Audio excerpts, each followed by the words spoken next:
Once again, to cover the space needed for Twitch's advertisements, we present some yodeling.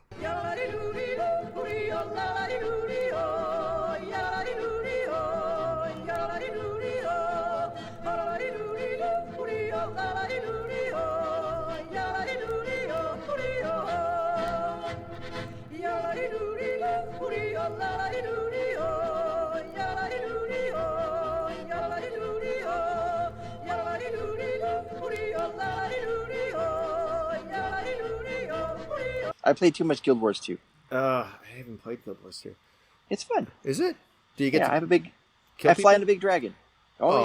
yeah. I mean, you kill NPCs. They do have a PvP area you can go and do that sort of thing if you want. Oh, so you can... It's for people who are never really happy unless they're murdering a real person on the other end. Right. Yeah. Yeah, that's cool. It's good. Yeah, you can do adventure and kill NPCs and do the story, or you can do that too and go and murder your friends. I like murdering my friends. Tell me why, I'm still stuck in this place. All the violence, it's just a one-man murder maze. I reappraise my ways, but my favorite place in a blazing haze. And I'll end my days in this one-man murder maze. And let me rephrase. These are the days in a one-man murder maze. Man, murder maze, man, murder maze.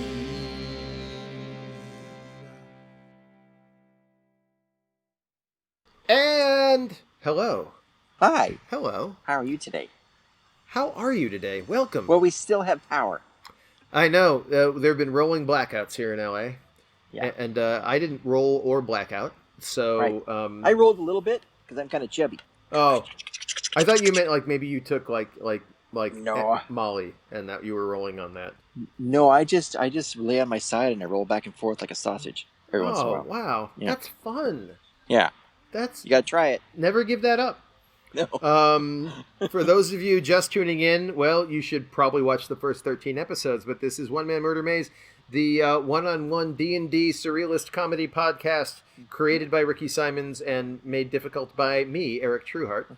And Episode 14. yeah, we don't know what it's called yet, but you will know when you see the thing. So just to get this out of the way, because every time I do a drink, this is the last word cocktail, and I don't even know if I'm going to bother putting the jazzy music underneath it because I forgot the last time. But this is a classic cocktail. It's called The Last Word. It's 3/4 ounce of London dried gin, 3/4 ounce of green chartreuse, which is a very snazzy little liqueur, 3/4 ounces of Luxardo maraschino liqueur. And, What? Yes, and 3/4 ounces of fresh lime juice. What's a Luxardo? And it's really good. What's a Luxardo? It's a kind of cherry. Or it's a company that makes cherries. You can get Luxardo cherries, which are, you know what, maraschino cherries? You know how that weird optic red? Yeah. And you know, people put them in drinks and they look like is this like your toxic enemy? acid. The enemy cherry? They're the real cherries. They're the ones that these are the delicious ones that you should. Like they have pits, right? No, they don't have pits. Oh no. Oh. Not the Luxardo. That'd be good to have a elegant. drink with pits. Oh. You can have a Like drink with pits. I don't Sure, know why you like you're want drinking it and you have to either swallow the pit or spit it out, and like the guy across from you. I think that I want you to run a bar. I like your bar so much better than any bar I've been to. Okay, so let's we could potentially climax the entire adventure in this session. Oh. I don't mean it that way. That's creepy. No, we could conceivably make it to You could. Horkhauser could succeed. Yeah. Yeah. And if you missed last week, just tuning in, Horkhauser is a reverse burglar whose job it is to return artifacts, maybe reverse Indiana Jones, take them from a museum back to their original location. And he has a plate that he's supposed to return. What he realizes is the restaurant at the museum, inside the murder maze, which is the dreaming museum of the soul of the Undertower. world. Undertower Museum. Yeah. Where the dreams of Mata Mata, the old Grovekin super being, were captured long ago. Right. Oh. And so it's been very weird, but he's finally gotten to the restaurant last time. Unfortunately, he was transformed into a butter knife, which was like not you do. useful. Like happens. It's totally cool. And as a butter knife was not very useful, but Except for buttering bread. Well, yeah, but Yeah. doesn't get me doesn't You can pay kill my them bills. with calories. Yeah. You It's can kinda- kill them with carbs. Did you ever think of that? I had a whole carb system in here. Didn't utilize any of it. Now I got to throw it away. No. An adventure is not railroad tracks. It's a sandbox. Okay, so All right, just I'm sure, all right, yeah. I know you have a story planned, but you have to be able to Right. Just throwing the whole account bread for plot away. It's fine. Fine. You know what? You can publish your bread mechanic and online, and you can charge for it. And I'm sure it'll be all Right. worth it. I'd pay $99 for the bread mechanic. I know you would. Yeah. But so discovered that this restaurant is actually Busby Burbi's restaurant. Busby Burbi is a villainous. Now we've discovered a villainous entertainer who now only exists as like an entertainment, a glitter elemental or an entertainment. Yeah. It's like a cloud of pure glamour. Entertainment. Yeah, and he's enslaved all of these people to work in his restaurant. All of these mock griffins and various things. The restaurant he stole from Mata Mata. He stole from Mata Mata, who stole the others, and he's forcing people to perform in the cabaret. It's really quite ugly. And Horkhauser, I wouldn't want to work there. Not a little bit. What if the money was good? Well, there's the whole, dying on stage thing. Okay, that's true. So Horkhauser, because his sword is intelligent, has managed to find a way. At least when he changes into animal form, he at least changes into like a humanish, like a Disney-esque anthropomorphized animal version of himself. Yeah. And he's found out that if he can find a cleric in this room, he can cast a remove curse. He can get out of the butter knife form. Now, in theory, all he has to do is return the plate to this restaurant. However, Horkhauser's life has been made so miserable by Busby Burbi because he sent the curse horses at him. And he is so now incensed to see Busby Burbi just enslaving all of these people. You freed the curse horses. And I did. I freed the curse horses. Horkhauser freed the curse horses. Free the curse horses sounds like a euphemism for something that I'm not really sure. It's like, like when your grandpa was start to go on some kind of tirade, raising, grandpa's freed the curse horses. And he's like, stag, nabbing, rassin, frassin, fargin, nargin. He's sitting at Thanksgiving and he's undoing his belt. Yeah, and then it starts complaining about the government and releases the curse horses. That's Grandpa. But so I think that Horkhauser may try to burn this place to the ground. Just so you know, Horkhauser may try to burn this place to the ground. Right. Because he's not happy about any of this. Sure, it seems bad. Yeah. And so, and just before we started, you had a list of all of the magical items that Horkhauser has collected over the course of his adventure. I thought it important that we recap on some of those items. Yes. You have, of course, your new sword Distortia, which has a little cherub face in it that talks to you. And recently, when you changed into a mouse, because you absorb your weapons as a druid, your sword sort of, wherever it goes as part of your body, stabbed you from the ether and cast a spell on you, so that now whenever you change into an animal, you have your gear. Right. As long as you have hands, you can use your gear. Okay. But all of your gear becomes sort of like animalistic, so like your cherub face on Distortion has like a little mousy face. No, not your mouse right now. It really is Disney, isn't it? Yeah, it's very, Okay. Yeah, it's very cute. It's like the Rescuers. Yeah. Unless you change into a spider, then it's just weird. Yeah. A spider with a little fireman's hat, Oh, I want a spider with a little fireman's hat. Yeah, it's good. Yeah. And then, so you have Distortion. You have the mirror that makes you invisible. Invisible as long as I keep looking at the mirror. As long as you keep looking in the mirror, it's it makes a little you bit invisible, problematic. and it makes everyone else look like you in the room. So to that's me, confusing for. Oh, okay. Yeah, it makes everyone else suddenly sees if there's three people standing around you become invisible, and everyone else becomes you, and so everyone else is like, why is that guy we were just chasing now my friend Bob? Right. Got it. So that sort of thing. You have a dog collar that you found in a book, and I still don't know what it does. This just says Strutter on it. You have a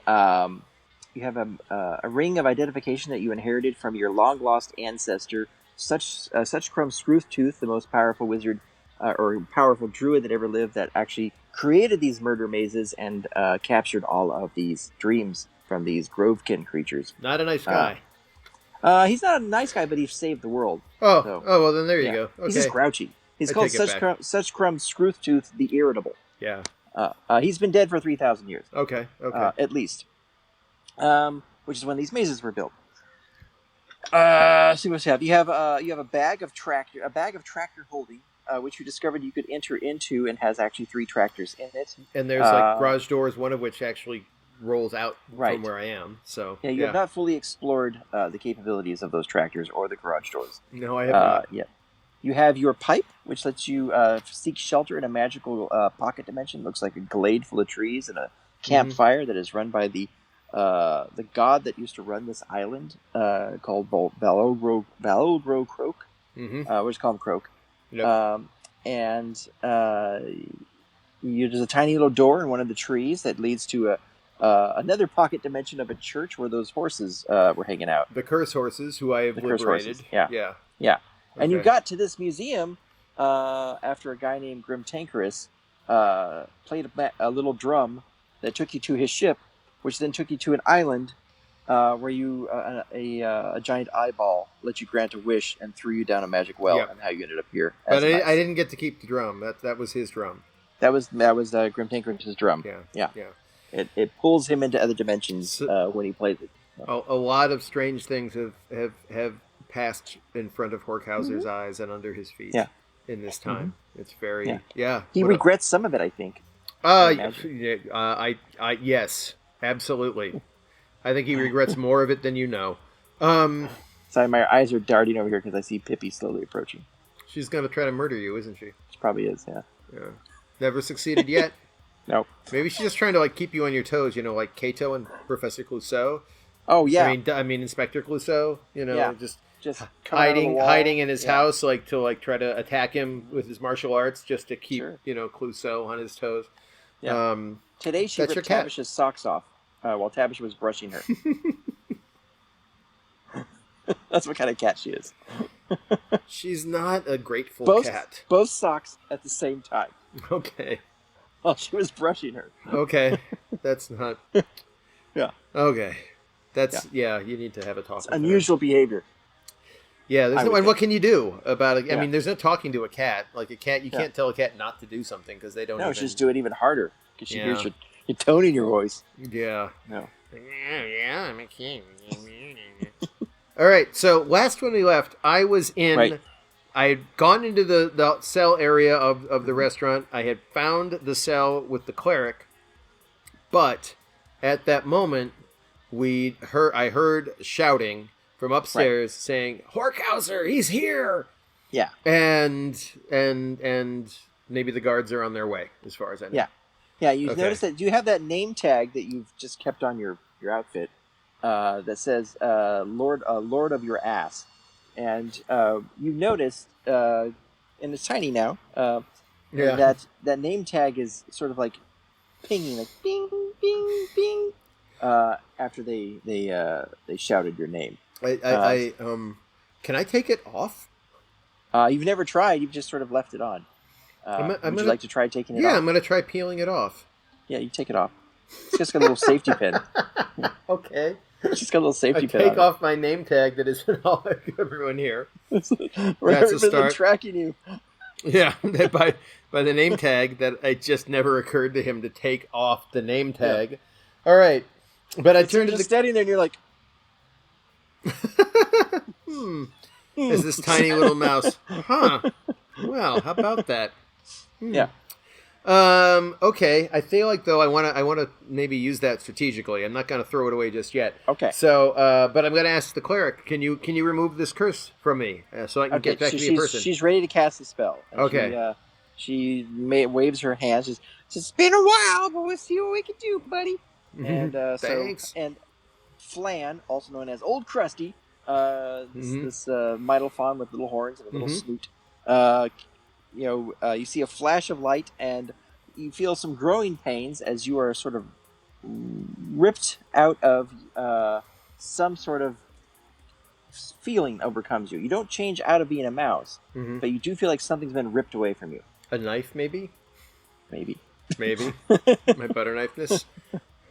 All right. Well, I'm going to now translate. Thank you. I think. I say thank you. I think. Let me try changing back. And I immediately tried changing back into human form. Yes, you do. You do restore to human form. Yes. And you're no longer a butter knife. Unfortunately, I burned off my 2 wild shapes. I think for the day, so they ain't coming back. Right. Oh, hang on. You can now hear screams up ahead. Okay. And then it starts off as this sort of mutter, this mumble, and it's sort of like the kind of chant you would almost hear in a stadium. But you're hearing the first. It sounds like someone like a warning, like oh no, and you hear hide and seek, and then you hear, and that sounds like Mylophone voices, and then you hear what are definitely Jabberwock voices from up ahead, from above, muffled to the floor that they're still loud, and you hear hide and seek. Oh no. Yeah. And then you hear, the game is on, hide and seek. And then you start to hear just screams up ahead, roaring, that horrible burble sound. Oh no. So there's chaos going up above in the kitchen. All right, I'm going to... Old Krusty, when she hears that, dives underneath her hay bed. Uh-oh. So, yeah. Okay, I don't like this. The Jabberwockies are going crazy. Bullies. Don't like that. All right, so I'm going to start... All right, I'm going to draw my sword. And I'm going to make sure I have the mirror of invisibility ready. Okay. All right. And I'm going to start... I'm going to creep up the stairs. I'm going to start creeping. I'm going to go back down the hallway, creep up the stairs. You're still to in the jail cell right now. Okay, yeah. So you blew a hole in the side of the jail cell. Yeah. But that was as a mouse. So there's a tiny little jail cell hole. Oh. And that now I can't you're in get the jail through. cell. And I can't get through. Yeah. Oh. And I'm willing to bet it's definitely locked on the inside. I'm willing... Oh, God. That was a mistake, wasn't it? Oh, dear. I've got an idea. Okay. I turn to Old Krusty and I say, how do you feel about tractors? A little snoot pops out of the hay and goes, I say, great, take my hand. And I grab Old Krusty and I open my bag of holding and I jump inside of it. Okay. So you jump into the bag of tractor holding. Yes, the bag of tractor holding. Yeah. Screams from the Old Krusty as she is sucked in with you. And just like before, you suddenly find yourself face down on concrete. Right. And you are in that big garage that holds three steam tractors. And there's your pile of stuff in a big heap dumpster. Yeah. And then on the other side, there's that cabinet where you got Distortia. Right. And then there's the three garage doors, and there's the controls to open that are ahead of them. Yeah. Okay. Couple of things. Number one, I realized, speaking of stuff, we outlined all of my magic items. I want to take a moment to outline all the items I got from the joke shop. Okay? Okay.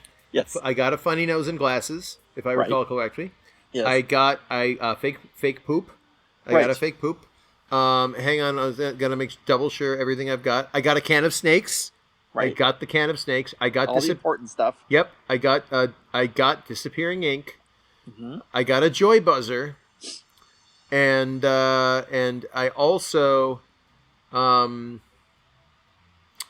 nudie pen. I got a nudie pen. Yes, and that was it. I got a little novelty nudie pen. So no whoopee cushion. I don't think I got. I think I neglected to get a whoopee cushion. No whoopee cushion. You know, you got a lot of good stuff though. But I got a can of snakes. Sure. Yeah. For the price, that's a lot of good stuff. A lot of good stuff for the price. Okay, so what are the three tractors? Are they the same? Okay, so the three tractors. Did you give me an investigation check? Because now you're getting up, you're dusting yourself off. Old Krusty is sort of wandering around in terror, but also wonder and also relief because she doesn't hear the Jabberwockies anymore. My investigation is very neutral. 15. Oh, I lucked out. Great. I got 15. So here's what you see when you check out the tractors. They are very elaborate looking. They have sort of like the cockpit or the driver's area is sort of like each one is like a bell-shaped glass and metal cubicle. Okay. And you can see the controls and the shift.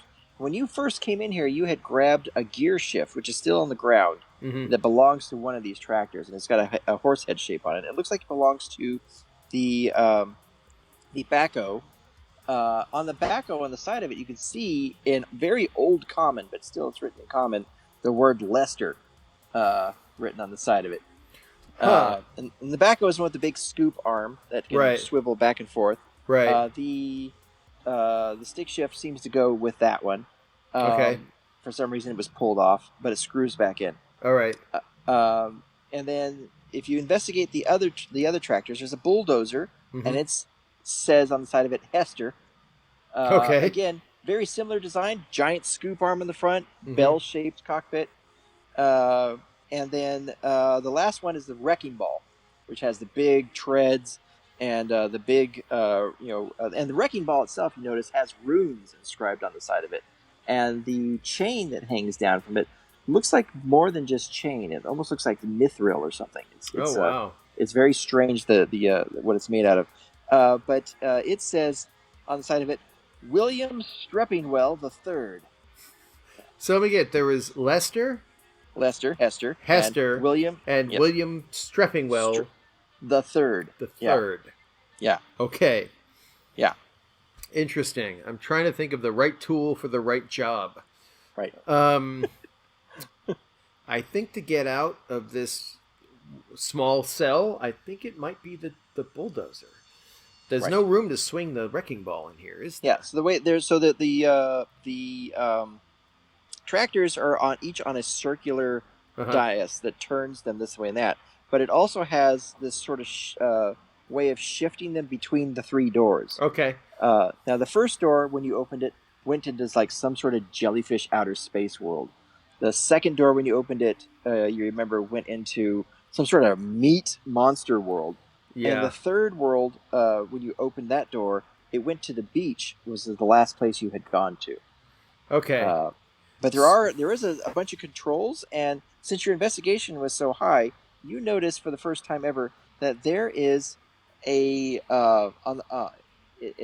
next to the doors, at the end of the doors, hidden behind some like trash cans and broomsticks and stuff. Yeah. There is a glass case with a hammer next to it, and a big red button in the middle of the glass case. And on the side of on the glass of the case, it says, "In case of stupidity, break glass." I have never felt more stupid in my life. I think, you know what? There's nothing stupider than breaking that glass. And that's what I'm going to do. I'm going to break the glass. Okay. and I'm going to press that button. Okay. So you take out the hammer, you smash the glass, and you plunge your hand down on this big red button, and then nothing happens for a second, then suddenly you hear these sort of foghorns. And then the middle of the tractors starts to separate a little bit. Here comes Pippi. Pippi just jumped up on the table. Oh. Hi, Pippi. Okay.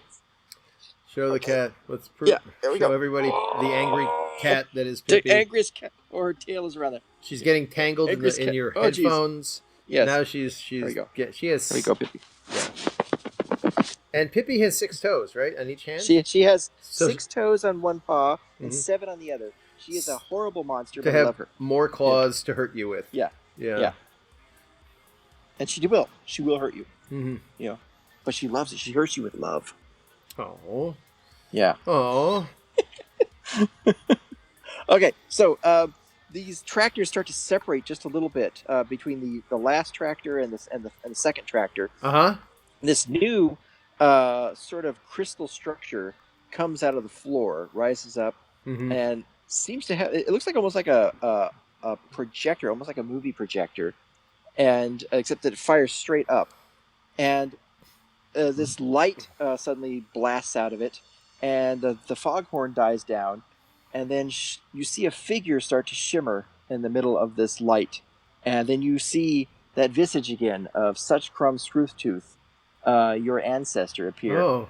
And he just goes, "Ah! All right, what do you want? I am not the real Screwtooth, in case you're wondering." Okay. And he's this skinny man. Okay, he's this skinny man with a tall, pointy hat, sort of Don Quixote, right? In his visage. His hat has like bits of metal, like cutlery on it and stuff. He's got the biggest backpack you've ever seen in your life. It's got chicken coops on it, and axes and swords, and it looks like it should snap him in half.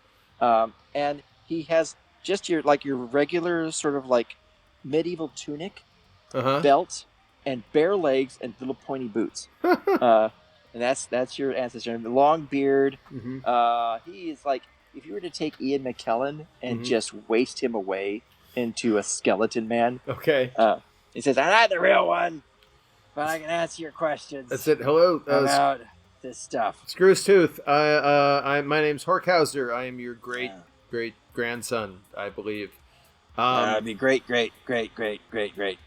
or something. I don't care. What do you want? All right.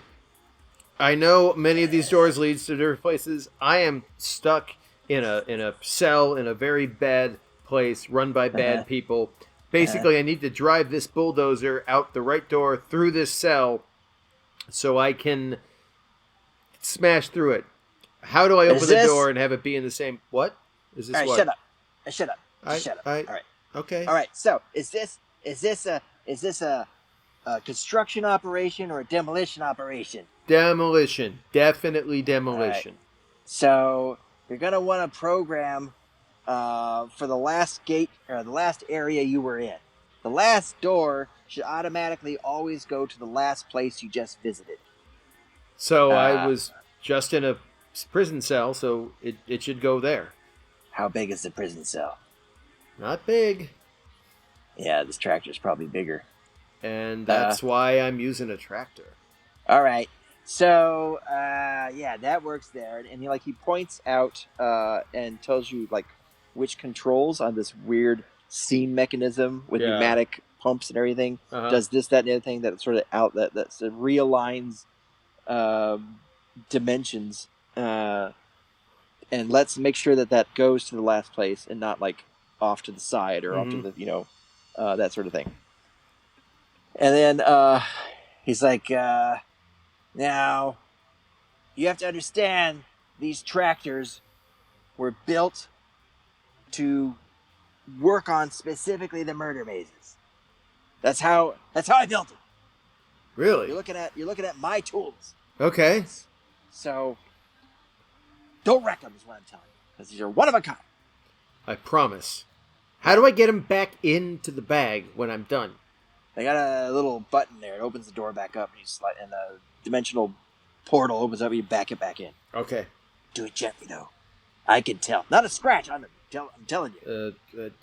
You have my word. I'm sure there's nothing I can do about it. I'm just a recording, but I'm an irritated recording. Do you actually feel it, or are you just told to act like you feel it? You know what? Let's just keep it a mystery. Fair enough. Yeah. All right. Thank you for your information. Don't ruin my work. Click. Oh, jeez. Yeah, he's just gonna hang up. He's all... All right. I set the door. Yeah. So now you know you've been walking around with the things that actually built the murder mazes. Oh, great. Yeah. So I'm partially responsible for this nightmare. Well, I mean, not really. I didn't do it, but I'm just carrying on. Your ancestor did. Yeah, well, I can't help what my ancestors did. None of us can. I wasn't around to say, hey. So, Not this time. Not this time. So I say to old Krusty, I said, get in. We're going at it. We're busting out of this place. She's like, well, I don't know where we are to go to. Just get. So which tractor are you choosing? The bulldozer. Bulldozer. Okay. Yeah. So I'm going to text you the stats to the bulldozer. All right. Real quick here. Because that's what he shows you what these things can do. So you're taking off in Hester. Hester is basically the tank. I see. Is this going to take a while? Should I throw up some Gygax facts? Sure, if you want. Time for Gygax facts. I'm just gonna text you, but go ahead. All right, let me tell you all about little Gygax facts. So not a lot of people know this about Gary Gygax, but I don't. You don't even know what it is yet. What have I said? But he helped create. He was one of the co-creators of Dungeons and Dragons. You would have known that. I wouldn't have known that. Okay, fine. Yeah, Gary Gygax was not only a great philanthropist and donated millions of dollars to charity. Every year he would disappear for 2 weeks, and he would go down to some of the poorest villages in Central America and help build villages with his own hands. The problem is just his hands. No, not even tools. Yeah, not even tools. He would hammer nails with his fists, and that is the problem. I'm getting to is that he gave a lot of money, and then he'd turn up and he'd say, "I'm going to build this with my own hands." And he would start hammering on the nails with his fists, and everyone would be like, "That's a very inefficient way of doing that." Sir, you're bleeding. Yeah. And he said, "I'm going to break this board in half with just by breaking it over my leg." And it's like, "Sir, that's we can't use it if you do that. It's going to be frayed." Okay.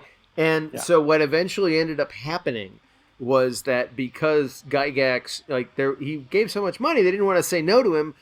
But at the same time, he was really shitty builder. So they would always sort of direct him to this one house over in the corner that he was just building pretty much himself. And that became known, as the Gygax hut. And it is one of the ugliest, shittiest houses in Central America to this day. But it was built with love. It's built with love. Well, it was built more with blind determination and which is the kind of love. Stupidity. No, it isn't. Yeah. Not really. I do it. Okay. All right. Well, your blind determination might be from love. Gygax's was. I built my entire life by punching it to death. That's the best way to build anything. Did you send me the tractor? I did. Okay. All right. All right. Bulldozer. Hester.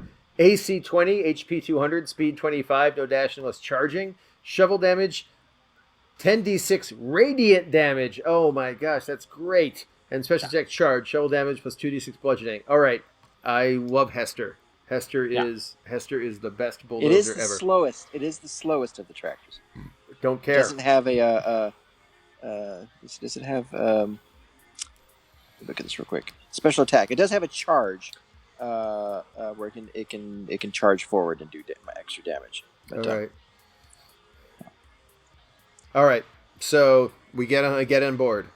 Okay. I drag old Krusty in there with me. If she seems like she wants to fight, but she's too freaked out and petrified, doesn't know what to do. So she sort of goes limp after a while. Get in here. Get in the passenger seat. Yeah. All right. And we open up the door to the cell, and we're driving Hester out.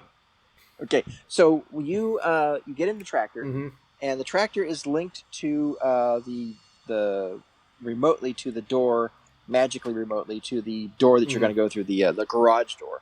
So there's all the mechanics when you follow the instructions from your ancestor and move this thing into place, swivels, stops, pops down, and then that garage door is now in front of you, the third garage door, and it rolls up really fast, and what you see is the inside of the jail cell. All right, that you just escaped from. We're driving straight through that wall. Okay, so let's go ahead and roll damage on the wall. What is it? 10d. It's 10d6 radiant plus 2. Since you're charging, it's 10d6 radiant and plus 2d6 bludgeoning. It's times like this I really wish I had one of those automatic dice rolling things. All right, here we go. We're doing this by hand. So that is a total of 12d6. Right. All right, so I want you to add these up, okay? Okay. That's 11. Okay, hold on. Okay. 11. Plus 9 is 20. I guess I'm adding these up. Okay. So 20 plus 12 is 32. And plus 8 is 40. Okay. I assigned 25 points to that wall. Okay. So you just went through the wall. Well, what actually happens is that the door takes up the entire jail cell because the jail cell wasn't that big. Right. And so interdimensionally, this object that is too big to fit this cell has no choice but to make room for itself. So right. you are doing some damage by driving forward, but you are also doing most of the damage just sort of like by appearing, squeezing your body into a shirt that doesn't fit and hulking out on it. Okay. Right. So it shatters some of the jail cells next door. Right. You see the Mitophons that are trapped in there, if they can, if they aren't too weak, sort of look up and freak out. And then you hear from down the hallway where that one skeleton came, shouts from it sounds like at least 3 more skeletons going, "What's going on? We think he's here! Someone get the Jabberwockies!"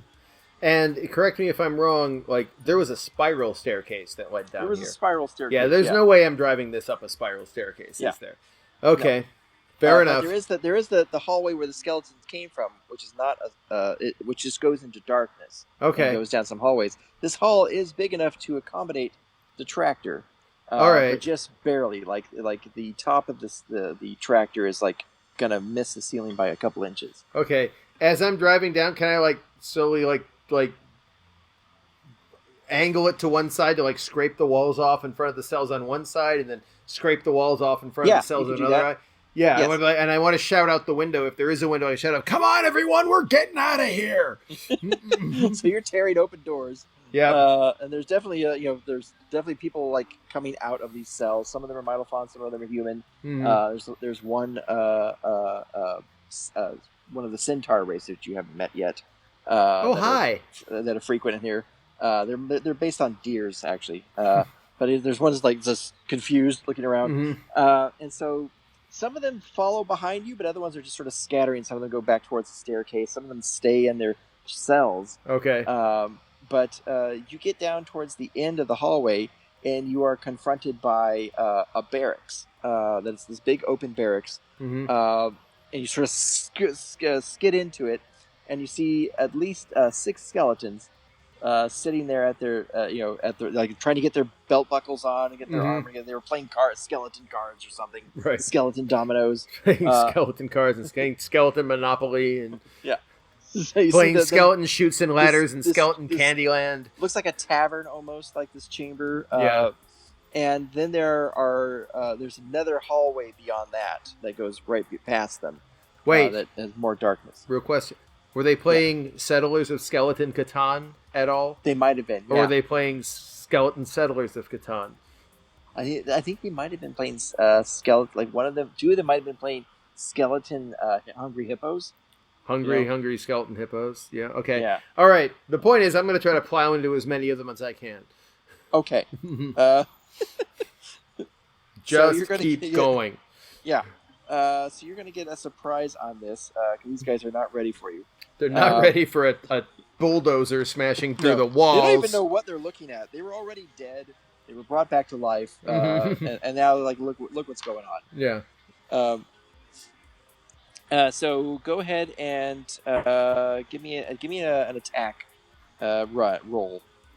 All right. Do I get any kind of bonus? Is there like a strength bonus? Is there? I will give you advantage because to see if you hit them because you're big, and they're right in front of you. 17. 17 definitely hits. Yay! And so go ahead and roll damage, and we'll just apply this to the skeletons.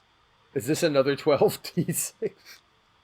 This is 12. You sure you don't have a little dice app there that we can just roll all these at once? Are you going to charge them, or are you just going to hit them normal? Because the charge makes it 12. I'll hit them. I don't know. Is there a disadvantage to charging them? I think the charge is I wrote that in there. Shovel charge, special charge. Okay, you have to roll a 1d6 to see if you can use the charge again yet. 6. Okay, you cannot use the charge again yet. Yeah. All right, so fine. 1 through 3. 1 through 3, on each turn, you can see if you can use the charge again. Okay. So. Okay, so I'm just rolling 10d6. So that's 10 points out of the first 3. That is 21. Ooh, nice. That's 21 plus 14 is 35. And then one more die is 34 points of damage. Okay, so you just careen through these skeletons and turn them to powder. Okay, good. It's a bulldozer after all. Yeah. Okay. Yeah. All right. So you can hear a commotion behind you, and it sounds like the burble of a Jabberwocky. All right. Is there any way to go forward? Is there any way to keep going? You can go forward. There is another hallway up ahead. All right. I'm going to keep plowing. I'm going to plow through that hallway. I'm going to try to escape get away from the Jabberwocky. Okay. Can you hear from behind you hear, seek and go hide, hide and go seek. I can hear you. And it seems to be coming down from the stairs behind you. All right. So you go down the new hallway, you maneuver here. Mm-hmm. You can hear old Krusty next to you just going, what the hell's going on? And you maneuver into this new hallway. I look at old Krusty and I say, just roll with it. This new hallway you've gone down to is not like the dungeon hallway you were just in, or the barracks that you just rolled through, or the that whole place. That area sort of looked like the back room to a hotel, or the maintenance corridors to a hotel kind of look, crossed with a dungeon. Mm-hmm. Now you've moved into the new hallway you moved into has more of that red Madonna Inn structure to it. Okay. The glittering red and gold. And what you see here are a series of doorways up ahead. Mm-hmm. The hallway is very strange looking. It almost looks like forced perspective. It doesn't look like it is right when you look at it. And you see what almost looks like an infinite number of doorways on the left and the right. And these doorways all have different designs to them. Some of them are Art Nouveau, some of them are Brutalist. They're all just very strange. And once you get into this hallway, the sound changes too. It sounds almost like you're in a fish tank now. This like underwater sort of sound, like, and you also feel like you're moving slower. So, yeah. But you can still hear the Jabberwocky behind you. I'll give you a chance to decide something before. I'm gonna plow forward. Okay. Yeah. Plowing forward, you just see more. Like you're definitely now in this hall. And it's infinite. Yeah. And old Krusty says, "Oh, this is the forbidden section." Why? What's in here? This is where we get the dreams from. Only one of us goes in at a time with the cornucopias and drains the dreams. What's behind the doors? And you can see next to each door there is there's like a little spout, and it looks like that's where they would connect those cornucopias and suck up the dreams from the inside. And she just says, "Dreams, Mata's dreams. Every door, a different dream." Did Busbi Burbi trap them all in here? No, such Screwtooth trapped the dreams. Busbi Burbi's been feeding them to the Jabberwockies. I don't like this at all. All right, I am going to start because hell bent for leather. I'm just gonna start scraping off one side of the dreams doors. Okay. I'm gonna angle the thing into it to try to see what happens if I knock a few dreams doors off walls down. When you try to scrape the walls of these dream doors, there's an immense amount of magical sparking that happens, but you don't see any damage either to you or to the tractor. Oh, interesting. So, in fact, the shovel nose of the tractor seems to react to the structure. It glows brighter than you saw it glow before. But it does not tear anything down, and it does not take damage. Okay. Oh. Damn. All right. I'm gonna keep plowing down the hall. I said, "What's at the end of this hall?" It says, "There's no end." There's no way into the hall? There's no end. Dreams are infinite. Well, that's... Which is very strange because this whole restaurant is on the back of a giant bee. Yeah, the whole restaurant is on the back of a giant bee. Yeah. All right. Guess there's only one. Actually, no. Here's what I'm going to do. I think, hang on a sec. I stop this. Am I far enough down the hallway that, like, no, I don't hear any, like, Jabberwockies behind me? You don't hear the Jabberwockies right now, no. But it's because this is an infinite hallway, it's hard to tell how far down you are infinity. Okay. I'm going to get out, and I'm going to just look at the nearest door. And what is it? Okay, you the nearest door by you has a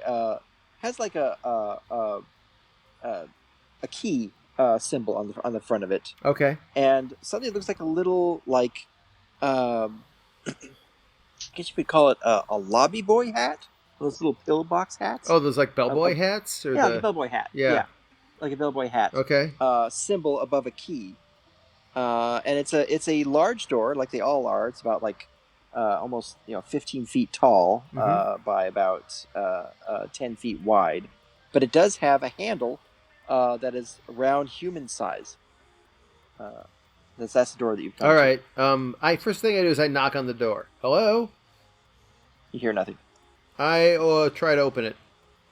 Okay, you open the door, and you are immediately sucked into the door. Oh no. Yeah. And what you see is a very beautiful hotel lobby. And sort of like ghost-like figures of what would be the people staying at this hotel sort of drift by you. And at the hotel register desk, you see the register desk. There's a giant clock behind the register desk, a big grandfather clock. There are a set of stairs that go up to this next level of the hotel. And these ghost figures drift by, and behind the counter of the hotel, you recognize immediately that mutton troll that you met in the town of Cowards, Spobo. And he's just sort of sitting there. He's wearing like what do you call the guy who runs the counter? I forget now in the hotel. Trying to remember my concierge. Concierge, yes. Yeah. He's dressed in a concierge uniform. He even has like a little weird mustache. But he's just sort of like sitting there, half in a daze. Not the Spobo you entirely remember. All right. And when you look down at your body, you're not wearing your normal clothes anymore. You look like you're dressed as a bellboy. Oh, that's weird. All right, I'm gonna run straight up to Spobo. Say, Spobo, Spobo. I'm gonna smack on his face. Spobo, wake up! Yeah. He says, "Oh, you're just in time. Take this up to room 3719." And he hands you a big round iron ball with a fuse burning on the top of it. And you suddenly feel compelled to take this bomb up the stairs. Yeah. No. Just as you're about to do that, the door that you came through rips open. I mean, it doesn't rip; it just like flies open. Right. And a Jabberwocky, the fancy-looking one that you saw last episode, that was sort of like a Skeksis in its little refinery, bursts through and goes, "Aha! Hide and go seek it!" And then it stops. He goes, "Oh no!" And you see it suddenly is in a bellboy outfit. All right, I hand him I run to him and I give him the bomb. and said, "You have to take this upstairs." You cannot move yet. Whoa! You see the Jabberwocky, much taller than you, with its snake-like head, its weird buck tooth, sort of in a trance, moving towards the counter. And Spobo looks up at the Jabberwocky and says, "Oh, you're just in time. Can you deliver this to room 37B?" And he hands the Jabberwocky a bomb. And then you both feel compelled to go up the stairs with this bomb. Now, I need you to roll a wisdom saving throw for me to see if you... All right, I get a +4. I got a 14. Okay. So you go to carry this up the stairs, and your total is 14? Yeah. Okay. So you both carry your packages up the stairs. Oh. And now I need you to. You can see the fuse going down further and Right, further. right. And now it's a contest. So you rolled what again? I rolled a 14. Do I roll again? Okay. No. He rolled a 12. All right. So So what I'm going to have you do, you're going to make a Constitution saving throw. No, I'm sorry, Dexterity throw, to see if you get out of the way of the explosion. Oh, great. So go ahead and roll that for me. 21. 21. Okay. So you take half damage. Oh. On 8d10. So it's gonna hurt. I could die. It's possible. 34. So is not too bad. So half of that is what you take, because you have your fire helmet. Actually, you're gonna take because your fire helmet gives you resistance to fire, and then this gives, because you dodge, you get half. So half of 34, and then half of that.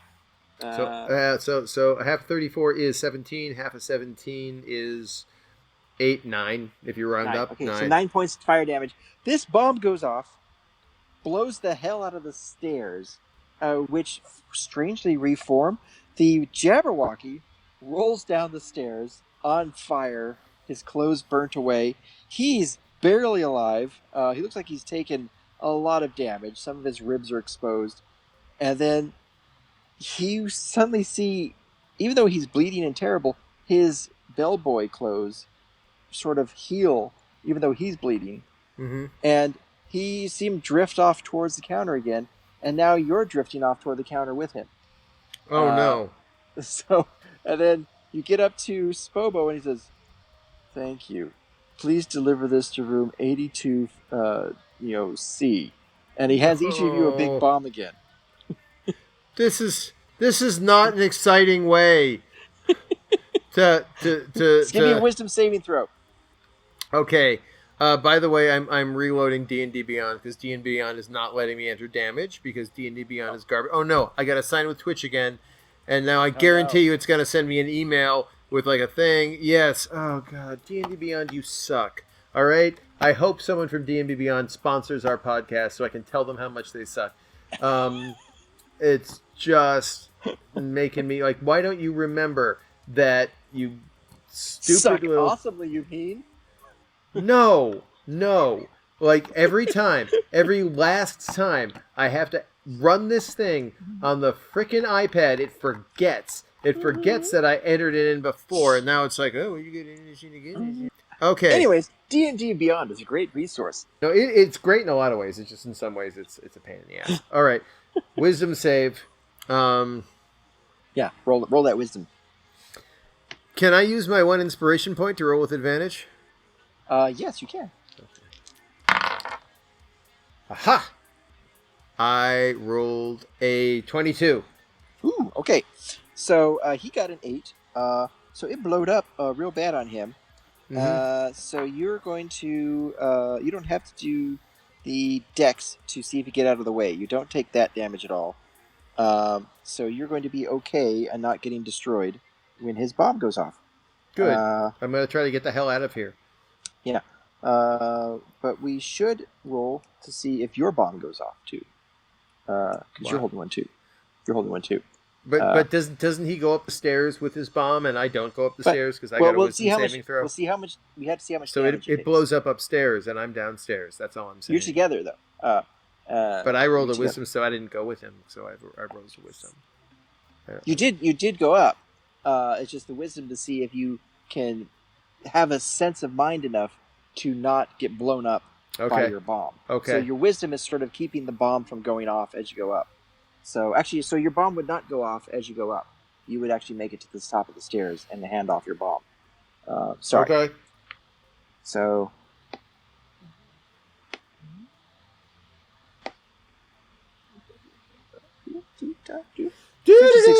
56 points of damage. That their Jabberwock explodes into a tiny 1,000 pieces. Oh no! And you find yourself suddenly outside the door. You're back in the hallway with the bulldozer. Okay. And the door closes behind you. All right. I climb back into the bulldozer, and I turn to Old You Crust. hear a commotion also. It's distorted because of that weird pulsing sort of slow motion distortion that goes on this hallway. But you could swear you hear a scream from down the hallway, from the area you came from. A scream of despair, as if almost someone is mourning something. Can I turn the bulldozer around? Yeah, there's enough room in this hallway to turn the bulldozer around. If it was the other ones, you wouldn't be able to. All right. I turn the bulldozer around and head back. Okay. So you head back down to the area you came from, and you see that Jabberwocky you fought before, Gershon Splurge, is sitting there looking in despair. Says, my sister is gone. And Gershon Splurge points at your tractor as it sees it come in through that hallway. Says, you killed my sister. So roll initiative. Okay. Oh, 13. You're doing really well. He rolled a 3. That's better than him. I'm going to plow right over him. Okay. So go ahead and roll to hit this Jabberwocky. Okay. Oh, do I roll with advantage? Is that how it? Because it's so big, or is it? How's this work? No, this is normal combat right now because he can fly. All right. So, but there's no plus bonus or anything. I don't get like a strength bonus or a dexterity bonus. Whatever your plus is to initiative. Oh, well then I just rolled a dirty 20. I'm sorry. I'm rolling. We already did initiative. We're doing to see if you hit. Yeah. So it's going to be your. I see what you're asking me. Okay, I'm sorry. Yeah. It would be your dexterity. So okay. Whatever your dexterity is. Okay. So I get a 15. Okay. That you hit him, but it doesn't do any damage. He just sort of like spins off. Okay. He's like, no! He's like really, really angry, and he's gonna do his 3 strikes multi-attack. On the bulldozer. On the bulldozer, he's attacking the bulldozer. Yeah. Okay. So the first one, he gets. Roll a 1 in the first one. So he's just so freaked out by this bulldozer that he goes in for his bite and just sort of like his teeth just go and don't do anything. Okay. But then while he's there, he's hanging on. He goes for his claw attacks. So you roll another 1. Whoa! Are you sure he isn't damaging himself? I have to flex my hand more. No, I think you're doing great. Yeah. You're doing exactly what the Lord wants. 9 plus 7 because he gets. 9 plus 5. He gets a plus 5 to hit. So he's got a maximum of well, I can't add 14. What does it say that the AC of the tractor is? AC of the tractor is 20. Oh, okay. Yeah, he doesn't hurt the tractor at all. All right. So that was a sort of a draw there. Okay. So what do you do? I assume he's spun off. Like hitting him with the tractor again would probably not be really a viable thing to do. He's on the tractor right now. He's like on the scoop end of the tractor. All right. Yeah. Okay. So could I like attack him? Could I like get out of the bubble and attack him? The tractor, the scoop itself can attack. It's very flexible. Yeah, it's like a little arm that goes. Well, while I keep driving back down the hallway, I'm gonna like try to smash the thing, the scoop at him. Yeah, go ahead and roll for that, the attack. Okay. 19. You succeeded hitting him. And go ahead and roll damage. Okay. 15. Plus 13 is what? 28. Plus 7 is 35. Plus 1 more is 39 points. Okay. And wait, this isn't with you didn't add the charge though, did you? Because the charge you're not doing a charge. I did not do a charge. Okay. I assume by this point I can do the charge again. That it's recharged to do the charge. Okay. You have to roll for that. Yeah. Each turn. Well, we've had many turns that we didn't roll for, so I assume it's been many turns since going down the hallway and coming back. Is that safe? No, I mean the way it works is when you attack, you roll to see if it's recharged. You can use Oh, and only when you Yeah. attack. All right, so I can roll to see if it's recharged. And I 1 rolled through 3. Nah, it's not. It's not recharged. Okay. So you do how much damage? 39. Jeez. Okay. So you're basically, he's like, a scoop arm. You just suddenly, it's really weirdly flexible because it's a magic shovel. Mm-hmm. And it basically just pops up and Mm-hmm. he goes flying up into the ceiling Mm-hmm. and lands back down on it again, and it pops him up again. So he takes all, he's like, rolls off onto the ground, Mm-hmm. and super pissed. So he has taken a lot of damage. You can see him bleeding, and this is the real Gershon splurge. So he's actually bleeding blood and not snow like last time. Okay. I lost his stats. Where'd you go, buddy? His stats are all 1? You're right. He's dead. So he's got... Okay. So he's really angry about what just happened. So he's lying on the ground. He just reels his head back and does a burble. Can I hear him inside this glass bell of the tractor? You can, but it's the tractor that takes the damage first. So it will cushion you from some of the damage. Okay.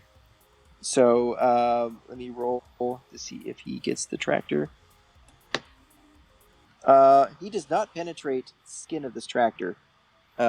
He's just screams at the tractor, and you can hear it a little bit yourself. But what? This is not a high enough roll. Yeah. What? So go ahead and roll. All right, again. another tractor attack. Yeah.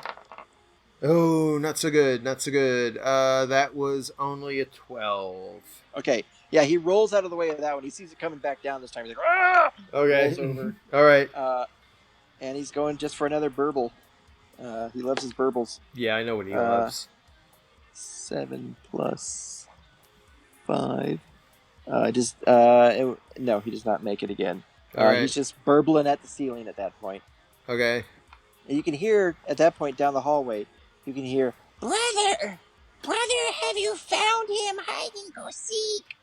And that's from the hallway that where the jail cells were. Okay. So. I'm going to make another attack on this guy. Okay. Go for it. Come on. I need some good luck here. And I did not get it. No, I only got an 8. Okay, yeah, you're scraping the thing, and he's rolling, scrapes across the ground, and he rolls out of the way. And he's going to try and retreat now because he's really, really damaged him that first time. He does not want to feel that again. Okay. So he's starting to retreat, so you can take an attack of opportunity. All right, good. That was a 14. Mm-hmm.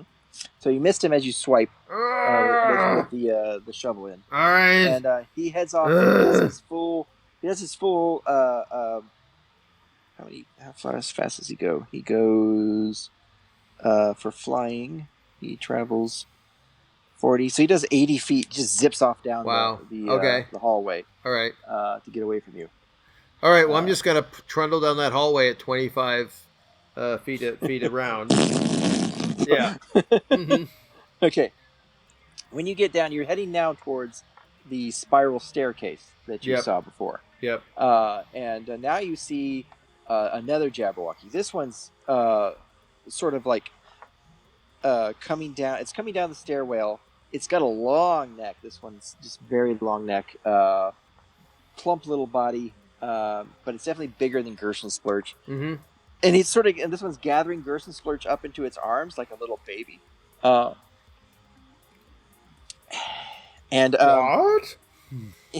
So you're about when you see this, you're about I would say about 80 feet away from the Jabberwock. All right, just gonna keep going.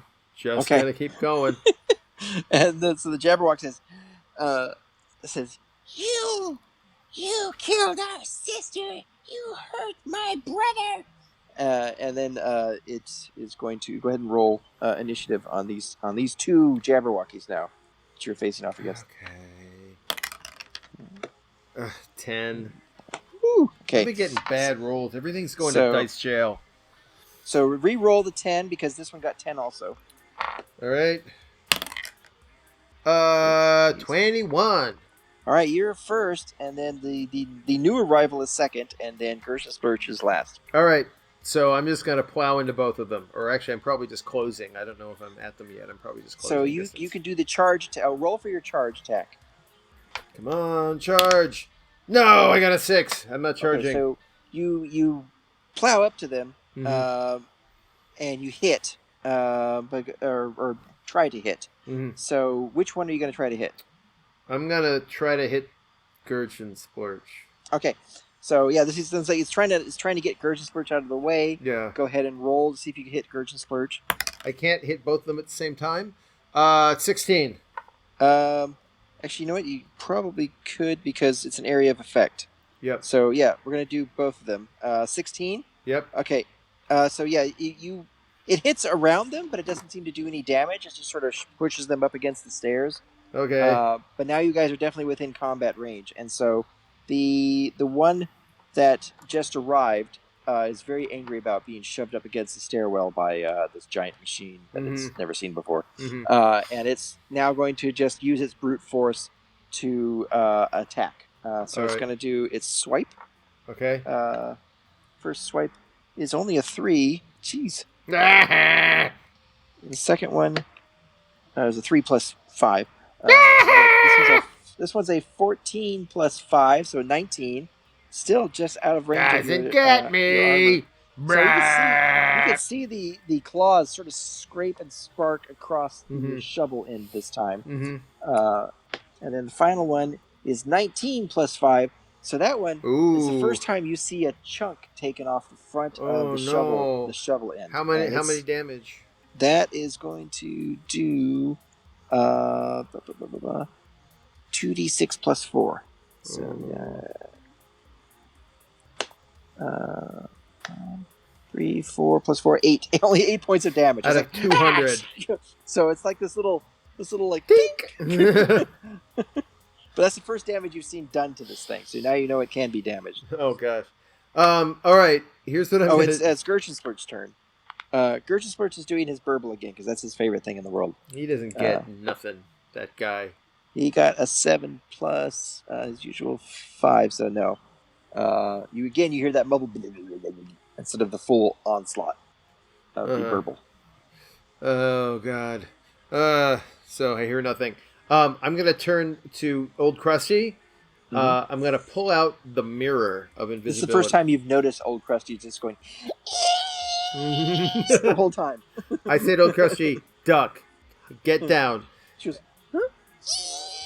and she ducks. Okay, and here's what I'm gonna do. I'm gonna duck, and then I'm gonna look into my mirror of invisibility. That turns everyone else into looking like me. Okay, yeah. So the two Jabberwock now look like you, and they're just pretty freaked out about it. Let me roll an intelligence check on each of them to see if they know that it's not their enemy. 7 plus. The larger one has failed its intelligence roll. Gershensplurch has also failed its intelligence roll. They're just like freaked out, and so they both burble each other at the same time. Okay. So Gershensplurch rolls a 2 plus 5, so it does not hurt her buddy. Okay. Or his buddy. The other one rolls a 20. Oh no. And has burbled Gershensplurch, which is the psychic damage of 66. 10. That's 14. That's 12. That's 13. And 19 plus 6 is 25 points of damage. You see Gershensplurch's body just disintegrate under this psychic onslaught. And you can see the other you that looks like that has taken up the space of the Jabberwocky looks pretty pleased with itself until what falls dead is a Jabberwocky.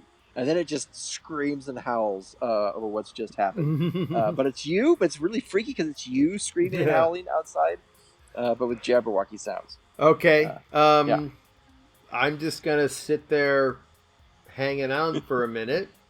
just gonna stay invisible. See what happens. Okay, it's like it doesn't know what else to do except attack the tractor. So it's going to again bite and claw the tractor. Okay. So it's rolled a 2 on the first attack. That's a 7. Rolled an 11 plus 5 is 15, and the bite is 18 plus 5. So now it's just like and then finally you see yourself. If you could like barely peek up over the side of the tractor, you can see from one eye. You can see yourself try to take a bite out of the shovel end of this tractor, and you do. Your other self does 6. 5 is 11 plus 4, 15 points of damage to the tractor. All right. I hope you're keeping track of the tractor damage. I will now. Okay. 20. That's at 23 total. 23 total. Yeah. Okay. All right. Enough is enough. I'm gonna drop the mirror and attack him. Okay. Go for it. 17. Okay.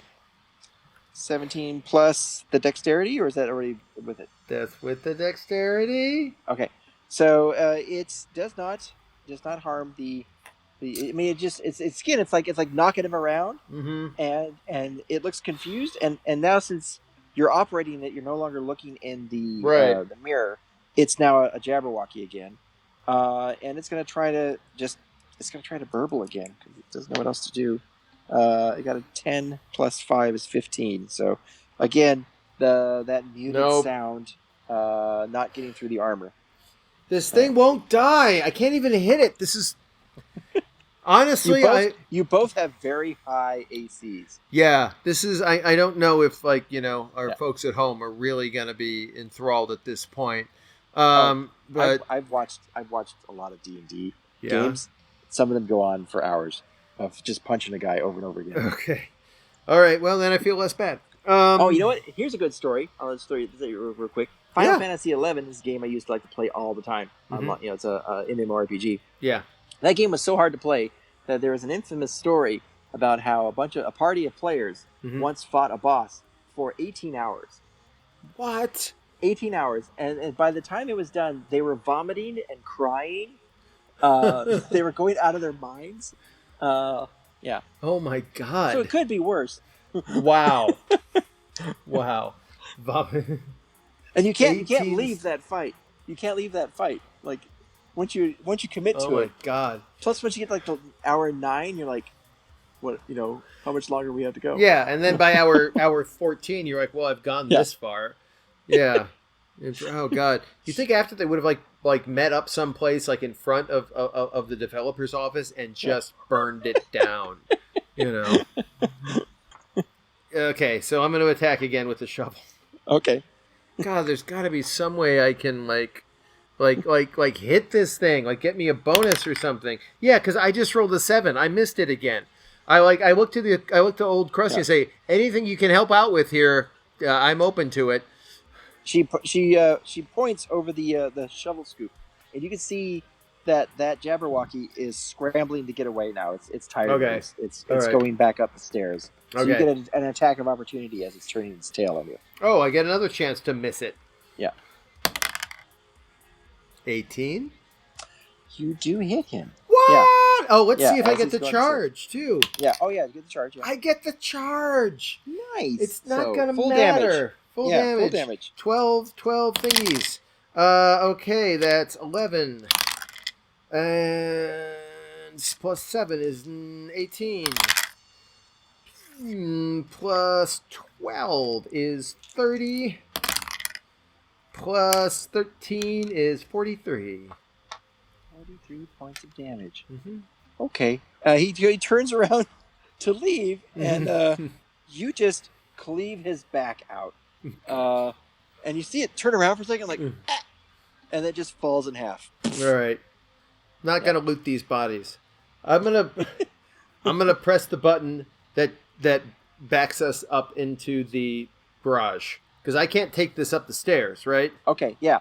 So when you push that button, you back up. You have to back up a little bit to do it. Mm-hmm. You see in front of you now, that portal appears, a big square portal. Yeah. And then you can just drive right through it. All right. And once you do, the garage door rolls closed behind you. All right. Great. Yeah. All right. I get out. Yeah. I think, old Krusty, I think your work here is done. You're free to go. She's like just wandering around in the garage. No. Come on out. I go back up out the way I came in. Okay. Oh, you're gonna go out through the spiral staircase that Yes. goes out. Okay. So you're leaving your bag of holding. I'm leaving my bag of holding. Okay. Is that a bad idea? You had left your bag of holding in the jail cell, and that's where it is still. Oh, okay, but at least it's missing a door now. Yeah, it's missing the door. Yeah. So it's laying on the ground. Mm-hmm. And she's like, she doesn't know what to do because now that you're in this area again, you can still hear those Jabberwockies and the screaming from the staff up in the kitchen. So whatever is going on up there is still going on, and the Jabberwockies are still looking for you. Although there's now like terrorizing shrieks. They're even worse than before because these Jabberwockies sense that their brethren have died. Okay. Yeah. All right. Here's what I'm gonna do. Yeah. I'm gonna say, you stay here and hide. I'm gonna go stealthing up those stairs. I'm gonna stealth into the hall, stealth up to the stairs, and peek into the kitchen to see the madness that's going on. Okay. Go ahead and give me a stealth roll. Give it to me. You get nothing. It's only 11. Okay. So you start crawling up the stairs, Mm-hmm. and what you see is just there are some dead kitchen staff. You see your friend Freddy Mole. He is slumped against the side of a sink. You're not sure if he's dead or alive. He's bleeding. You see there's a Jabberwocky in the kitchen who's just ripping open cupboards, screaming your name. Horkhauser! Reveal yourself! Is there more than one Jabberwocky? There's just one in the kitchen right now, and then when you come up, it turns its head and looks right at you. All right. So I'll give you a chance to react. I am going to draw how many? And there's a bunch of Mitophons in here. And him. There's about 5 Mitophons in here trying to seek cover. There's about 4 that look like they're maybe dead or unconscious. Mm-hmm. And then there's a couple of creatures like Freddy Mole, a couple of mock griffins. All right, I am going to draw my sword. Mm-hmm. And I'm also in the other hand, I'm going to palm the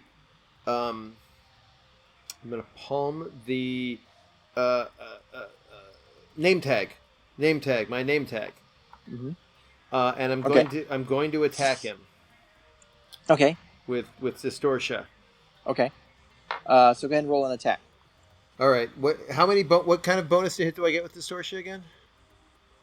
You get basically if you make contact with Distortia, if you hit, you then get to roll 1d4 to see how many copies of this creature. Pop So up. I get no to hit bonus basically though. Just your usual bonus to hit with that you get for being proficient in this weapon. Okay. You have a proficiency in scimitars. Oh, 9. Of course 9. I Okay. miss. So yeah, you just miss straight away. So now go ahead and roll initiative. All right. 22. 14. Okay, you go first.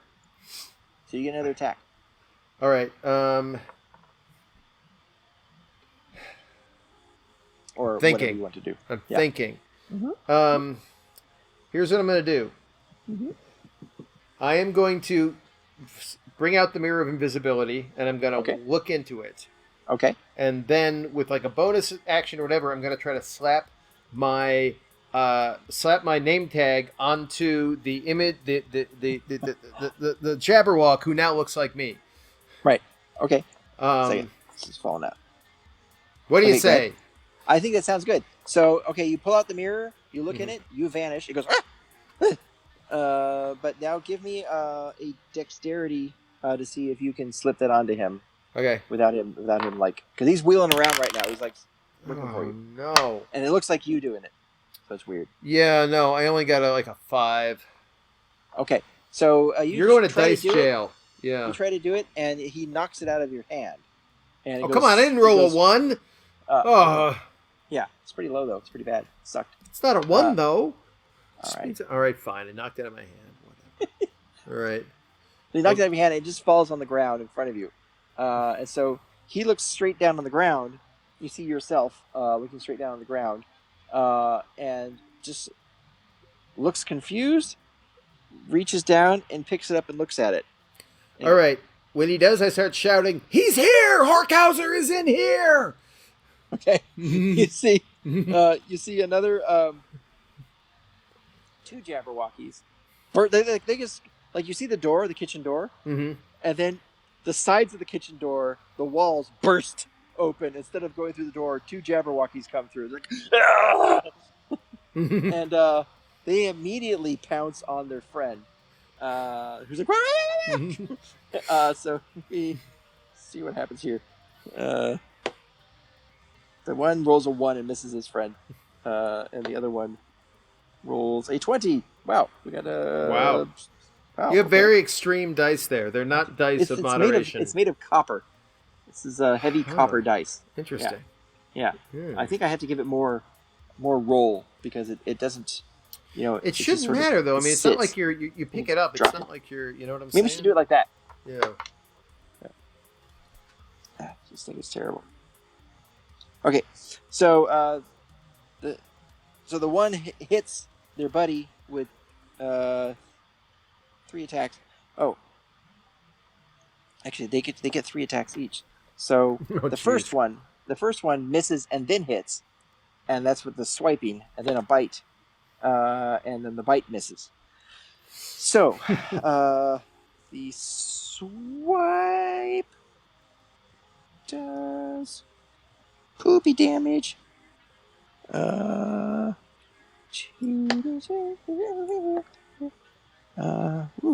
got 5 and 6 is 11 plus 4 is 15 points of damage. Plus double that, so 30 points of damage. Okay. It's huge. Just takes a chunk out of the fake you, and then misses on the bite. Okay. And then the second guy rolls a 14 plus 5, hits on a swipe. 17 plus 5 hits on that one. And then, geez. Okay, so there's 3 hits from the other guy. 6 plus 4, so that's 10. This is the math portion of the story. The math portion. 6, so it's 10. That's I'm gonna go get a little beverage here. Hang on. Okay.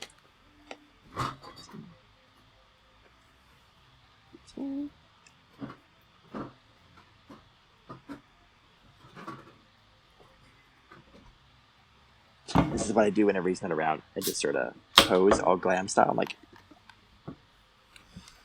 Really? Oh, hi. Really? Yeah. Oh, hi. I'm back. Yeah. Hi. Okay. So, you see yourself, the Jabberwocky, get torn to pieces by the other 2 Jabberwocky. Really having trouble getting used to this. You see the neck, like they grab them at the same time, and the neck just goes in 2 different directions at the same time. God. It starts off as your neck, and then becomes elongated in its neck as it dies. And then they're just screaming, and they're like, they don't know what to do. They've just killed their friend. Now, do they look like me too because they're in range? They look like you too, yeah. So, okay. But they haven't noticed each other yet. Right. So they're just looking at their friend who they just killed. I am going to try to back up towards where Fredimol is, and see if, as I slowly back away towards him, something against the counter, and I'm going to try to see if he's alive or dead or what. But I'm still, can I do that while still looking in the mirror? I mean, is that not really, huh? I got a better idea. While I'm still looking in the mirror, I'm going to fumble, get the bag of holding out, Going to open it up and try to push his unconscious body into it. Okay. Give me would that be strength or would that be dexterity? Which one's higher, your strength or your dexterity? My dexterity. Use that one then. Okay. Funny thing is, I'm sticking my neck out for him It's not like he's really my friend. He did help you 20. with a knife, though. He did help me when I was a knife, so yeah, we're friends now. Yeah. All right. You're able to pretty, Mm-hmm. well shove him into the bag, Mm-hmm. and you hear the distant thud as he's hit the concrete inside the Sorry. bag. Yeah. Yep. But you did get him in there. All right, good. So he's out of harm's way. These two Jabberwocky are still looking at each other. I'm going to give them an intelligence roll. The one is doesn't seem convinced that's I'm going to give them an advantage because they just saw you die. Right. No, that one's just doesn't understand at all. Right. Okay. The other one's going, wait, something's going on. So the one that didn't get the message attacks his friend now. Okay. And burbles at him. Oh, So.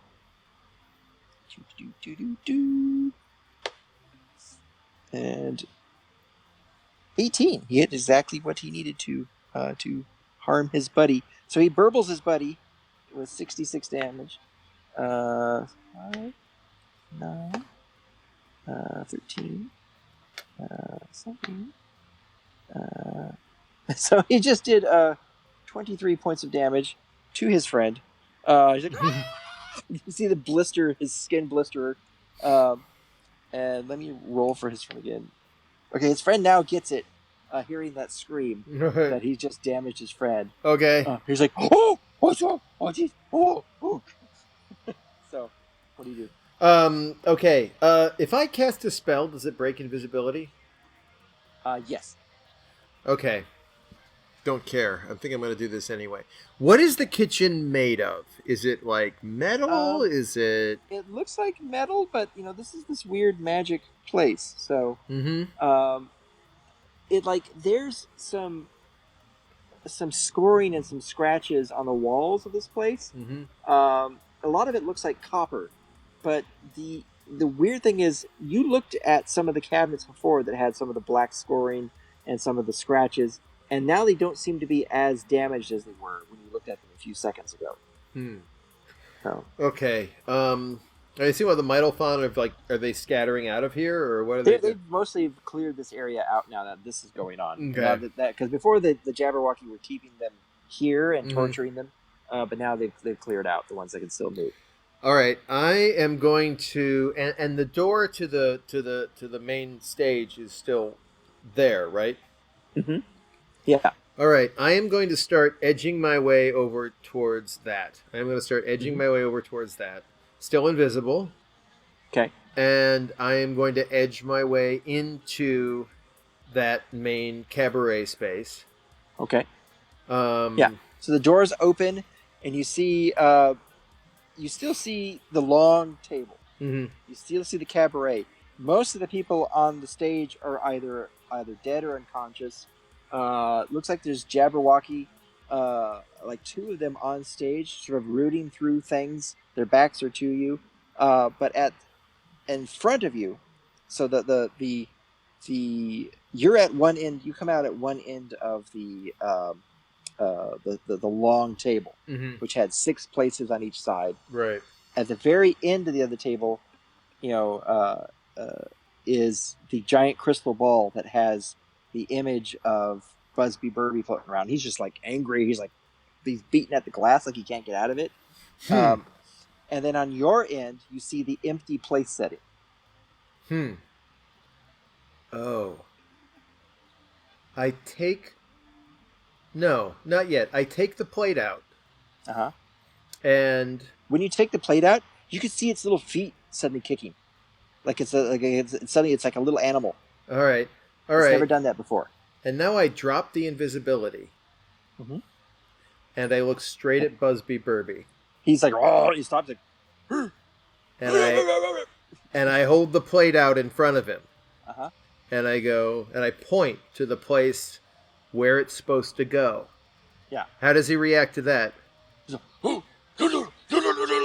Don't do it? Really? No.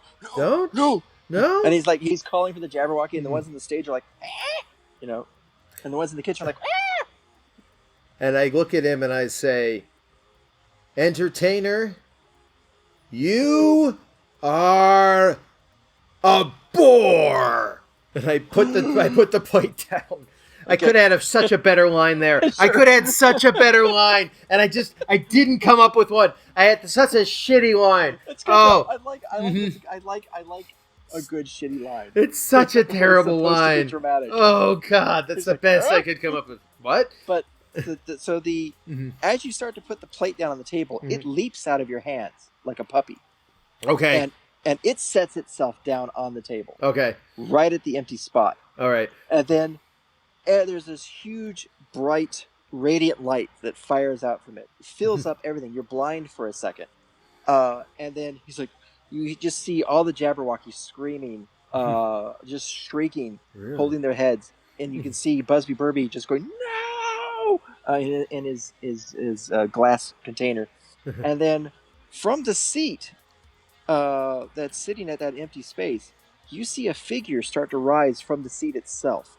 And this is that visage that you keep seeing carved into doors and other things throughout the maze that you've gone through so far. It is that giant, wide, grinning Cheshire cat face with the long, pointed horns and the tiny little human eyes. And it's all green and gold. And it rises up and it rises up and it's much bigger than the chair. And the entire table now seems to get bigger with it. And Busby Burbi seems to get smaller. In fact, you seem to feel like you're getting smaller as this thing scales itself to fit this giant being. Wow. And you suddenly find yourself on the table after you don't remember moving or anything, but you're now on the table like you're a tiny salt and pepper shaker or something. But you're not, though. You're human. And you see before you what can only be the visage itself, the actual corporeal visage of Mata Mata, the creature that dreamed this thing into existence. And it says, I am so full of life. My plate, my table, my setting. It's time for dinner. Who has been eating my dreams? And then you see the Jabberwocky, each of them, just lift up into the air against their will, and they are dragged through the air screaming and shoved back down into their places. You've killed, I think you killed 3 Jabberwocky. Yeah, I think I did. There's the one in the 2? chamber. 4 have died. 4 Jabberwocky died. So there was 12 before. Now there's 8. There's 8 Jabberwocky. Okay. You killed the one in the lobby. You killed Gershon Splurch. Right. And then that one was killed by his friend. And then, so I think it was 4, maybe 3. 3. I think Anyways, it's 3. The remaining Jabberwocky are now against their will, shoved into their places. Busby Burbi's glass chamber shatters, and you can see his human form now looks more fleshy now than it did before. He's old, he's kind of withered. He's shoved against his will down into his chair. And then the giant face comes down and looks at you and goes, oh, thank you. Thank you for providing me a place at my own table. I say, you're welcome. It was the least I could do. Says, you may want to leave now. I was and he picks just you up. Gonna ask. He picks you up. Okay. And all right. He puts you down on the ground. Yeah. And you just see him pull out now a piece of paper, a long piece of paper. It's just keeps unrolling from some sort of interdimensional pocket he has. And now I stick you with the bill. And there's this shriek as all the Jabberwocky are now pulled forward, and so is Busby Burbi, and they're all just looking down at this bill. Oh God, I better get out of here. Yeah. I start to back off through the kitchen. Actually, no. Should I run out to the lobby, to the exit? I'm gonna run to the kitchen. You see, you go towards the kitchen. The doors are open. Yeah. Because those Jabberwocky basically, well, they came through the wall anyways. Yeah. Looking for you. So you see a whole bunch of the Mitophons. Everything's bigger now. Like everything is just huge. And you see these, instead of the Mitophons working in the kitchen, you now see these spectral, lanky, shimmering ghost-like versions of Mata Mata working the kitchen. Oh wow! and they're sort of moving between you. The Mitophons are trying to pick up their dead and their wounded, and one of them gestures to you and says, "But I think we've heard that there's a way out of here, but it's through the hallway. It's through the forbidden hallway." Let's go. So, yeah, okay. So they lead you down the forbidden hallway. All right. Until they get to you're not. It feels like you're traveling forever. Right. And then it says we can only do this one by one, and so but you go first. You saved us. You saved us. Are you sure this is the right exit? It says yes, and they open the door. All right. And what you see when you get to the door is a white desk and two windows. Okay. One window is open into night, into outer space, with a ladder coming through it. Oh. The other window is open into bright daylight, with a ladder coming through it. And then the door closes behind you. I started in here. I'm back here? Is there not... Okay, so I'm going to open the drawer to the desk. What did I see? Yes. You see a crayon drawing, a child's drawing. Mm-hmm. The one of them there's two of them. The one drawing has a picture of a crescent moon with a wine glass on it. The other one has a bright beach with a sailboat on it. Now, if I recall correctly, the wine... Took night. I took night last time? Uh-huh. I thought I took... You took the beach. Yes, you took the beach. And at the time it was wrong. Yeah. But because I was trying to get to the restaurant. Uh-huh. And the wine glass led to the restaurant. Uh-huh. But the beach, I don't know if the beach is going to take me anywhere, right? Because it's not going to take me home. It'll take you... well, if it does the same thing that it did last time, it will at least take you out of the maze. Okay. All right. That's good. All right. I take the... I go out the daylight ladder. Okay. So you climb the ladder. You're Yeah. going through bright sky and space. You just see this tiny window below you with the ladder coming out of it. Mm-hmm. Now you're coming up to a cloud bank, and then you get into the cloud bank, and then you feel a solid surface above you. What do you do? I try to... I knock on it. I try to push... Is it a door? Because it push It opens, open? yes. Just All right. pushing it opens it. Crawl And through it. You see a square of night outside, and you crawl through it, and it slams down immediately behind you, and you're on the beach where you started in episode 1 or 2, I think. It was episode 2. Oh, wow. On the beach of Wa'u Wa'u. With the, it's night. Stars are clear overhead. There's a nice, gentle surf coming through. A few seconds later, a square appears on the ground, and it pops open, and another Mitophon comes out. And this continues all night. Okay. Some of them dragging friends that are like roped to them so they can go up the ladder.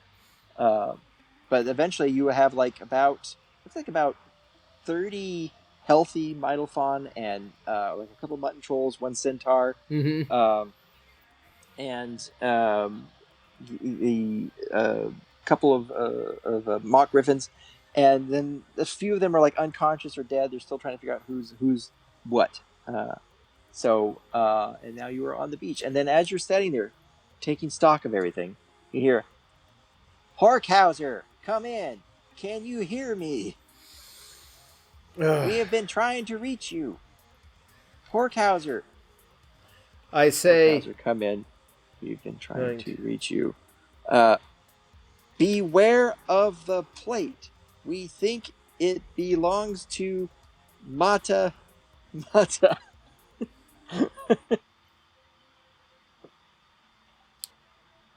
I send back 2 words. Huh? Bite me. There's a pause. Long pause. Oh, you're alive. Excellent. Have you completed your mission? I say yes, period. Plate belongs to Mata Mata, period. Is in its rightful place, period. I want to go home. And then there's a long pause. And you hear, "That's great news. We have a ship offshore, but we can't get through the force field. You'll have to build a boat and come out to the coordinates I will give you next. All right, and I take back, you better have room for my friends. And that's all I say. Okay. That's it. And you have leveled up to level 6. Yay! You are no longer level 5. Can I get Congratulations. Mole? Hooray! Fretting Mole out of the bag of holding? Yes, Freddy Mole is. You will have to run some medical on him because he's not dead, but if he had one more strike on him, he would be dead. I've got a Cure Wounds I can cast on him. That will bring him back. All right. So that's a little 1d8 plus 4 on him. So he's lying there, barely breathing, and you cast it, and he bursts back into life. And he's like, it's over! It's over! Yes. It's over. And he just starts hugging the sand like he's so happy to see the beach. Say, here's the thing. We have to now build up. We have to build a boat? Wait a minute. Yeah. Who builds a boat? He makes me build a boat to get out of here? How the hell are we supposed to build a boat? Yeah. What an asshole. Loveless is an asshole. Do I have any more messages left on the stones? No, because he has to send a message to you, and then you have to reply, and the last one you give is reply. Okay. So someone else has to have something to send to him. So. Fine. I'd say, everyone, I guess we're building a boat. Yeah. We're all getting out of here. That ends your adventure. You guys eventually do build a boat. It takes you a couple of days. You build a series of rafts. This adventure's with some mushroom people, but otherwise it was good. When the next takes a couple of days, all right, the next day when the stones recharge, the first thing Horkhauser does is he texts Loveless and just the word asshole. Oh, but he has to talk to you first. You reply to him. Okay. But don't worry, he does contact you in the morning and ask for a status update. And I just say back, asshole. And he just replies, noted. So you have completed your mission, your big mission. We build a boat. We all sail. All of the Mytolfon. We sail across this shining ocean sea, and then we reach the edge of the force field. And is there a boat waiting for us? There is a galleon waiting for you. Actually, it's not a boat. It's a swimming tree. Oh, great! One of the things they use in this world a lot are basically ints that can swim, and there's a big tree house at the top. And so when you're out there with it's actually several boats that you guys had to build out of logs and that sort of thing. You actually had since they're Mytolfons, they're very intelligent, and they were able to strap together some things and glue some stuff together. So when you get up to the int or the swimming tree, it basically just lifts you guys up with its paddle arms and it helps you get on board the tree house. And there's a couple of dwarves who run this that operate this thing. They said it's about it's about 2 weeks to the closest civilization. And I just say to them, is there a bar on this tree? There is, actually, because they're dwarves. Yeah. Well, then take your time. I've got the rest of my life. Right. And congratulations. Yay! And as you take your first drink, you hear that Final Fantasy as you level up. I've leveled up! Yay. We've had a happy ending. And that, everyone, I guess that is the end of season 1 of the One Man Murder Maze. There you go. And the adventure of Horkhauser versus the plate. The plate, yeah. Yep. 14 episodes. Well, that's awesome. Yay. You didn't have to fight the other 8 Jabberwocky. That's pretty good. No. You want to know why? Yeah. Because I'm smart. Right. I'm a devious little bastard, I guess. It's a good thing you had a tractor. It's a good thing I had a tractor. That changed everything. Yeah. Well, I'm trying to now think of what I've learned from all of this, and I don't have an answer. I really don't. Stay out of a surreal museum, and if you do go in one, have a bag of trash. Yeah. Horkhauser will return in Octopussy. As he's being drifted away, as he's running away on this tree. Fighting a giant octopus on the way home. Yeah. Wow. What did you learn from all of this?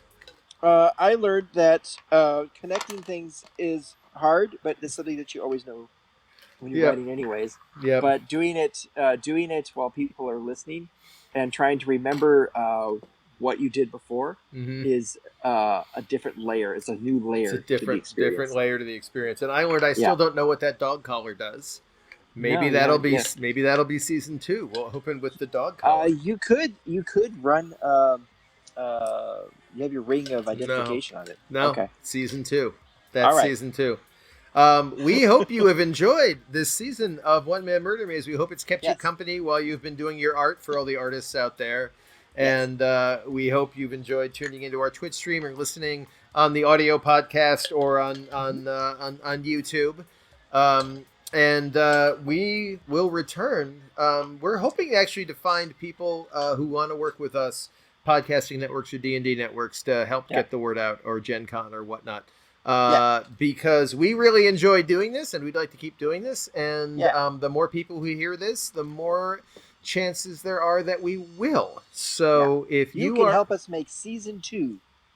Yep, if you're somebody out there, tell all of your friends, and if you happen to have connections in the gaming world or the D&D podcasting world or just the comedy podcasting world, you can reach out to us via Twitter, at our websites. What is our email again? Oh, it is pigs at onemanmurdermaze.com. Or you can just use the contact form at onemanmurdermaze.com. Yeah, go to onemanmurdermaze.com. Soon, Ricky will be releasing... use the contact, because I'm not sure if pigs is right. Okay. Yeah. Ricky, you're going to be releasing some of this adventure stuff eventually. I hope so, because there's some stuff that, like, there were other doors that you didn't open. There was, like, an observatory room that if you had opened that, you would have turned into a comet. Okay. Traveling near a black star, and Grimtankers would have been watching you through a telescope as you try to force the other Jabberwocky, which also turned into a comet, to plunge into the black star. There was another one where it's a big orrery, and you turn into space potatoes. Oh wow! So yeah, you missed all these weird dream rooms. But I'm glad you got to experience the one that you did. Yeah, and also the turning around was the best possible thing I could have done at that moment. Wow, that's great. Well, if you want to contact us, go to womenmurdermaze.com. Ricky Simons has his writings and everything at rickysimons.com. Go to Twitter. Ricky Simons at Twitter. That's the best place. Yeah, I'm at Eric Trueheart at Twitter. And honestly, I think the medium-sized book of Zim scripts is finally being sold through Amazon, but you can always buy it through BookBaby. So if you want to buy it through Amazon, an entire baby made of books. Yeah, or maybe it's a baby that makes books. Ooh, I don't know. The books are made of baby. The books are made of baby! Should we end there? Yeah, sure. This has been One Man Murder Maze with Ricky Simons and Eric Trueheart. If you enjoyed the show, hey, please tip your maze masters for maze maintenance at paypal.me/onemanmurdermaze. Our audio podcast is available on Apple and Stitcher. Our videos are on twitch.tv/onemanmurdermaze and also on YouTube. Just search for One Man Murder Maze. Our website is guess onemanmurdermaze.com.